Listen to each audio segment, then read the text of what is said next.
I think you told me when I first met during that first season, came out to interview you, that when you were a lad, you would sit on the couch with your dad and watch the Rockford Files. Is that true? And really, that love of that show had a lot to do with the creation of this one. Absolutely, not this dad, obviously, my fake dad, my real dad, yeah.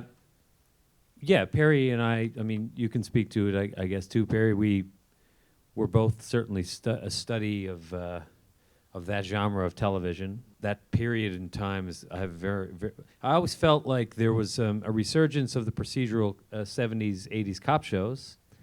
There was a resurgence of the Quincy, the medical dramas, but no one had done a PI show in years. Like a couple of people tried in the 90s after Remington Steele and Moonlighting and stuff like that, but they always took the PI portion of the business very seriously. Right.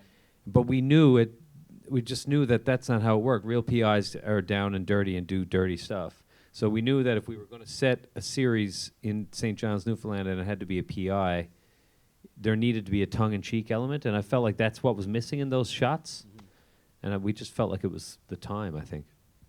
Do folks remember the Rockford Files? Everybody out here? Yeah, that's a great show.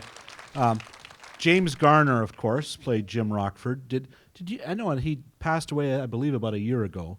Yeah. Did you ever approach him about being a guest star? Was there already thought of trying to get him on the show?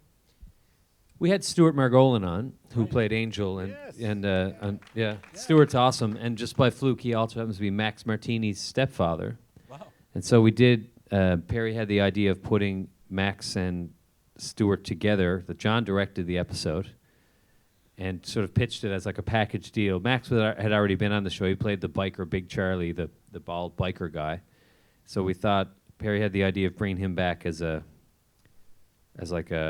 was they were running like credit card scams or something? Is that what it was? Yeah, it was a credit card scam. It was kind of like we had the idea, we loved the movie Midnight Run, Robert De Niro, and we kind of wanted to sort of do something like that where it was like a true ride-along.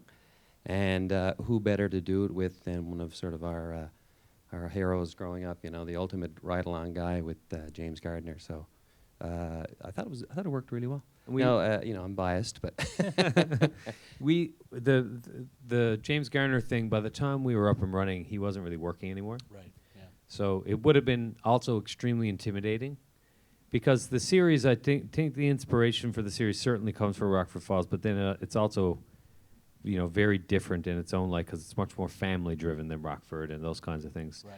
So I would have been freaked out to have Jim Rockford on our show, I think. I would have done it. I would do anything, but I would have been a bit freaked out about him thinking that we were ripping him off or something, There's more homage than ripping him off, I think. Yeah, Michael. As a copyright lawyer, let me tell you, there is no copyright in an idea, only in the expression of idea. It's a very different show than the Rockford Files. Wow.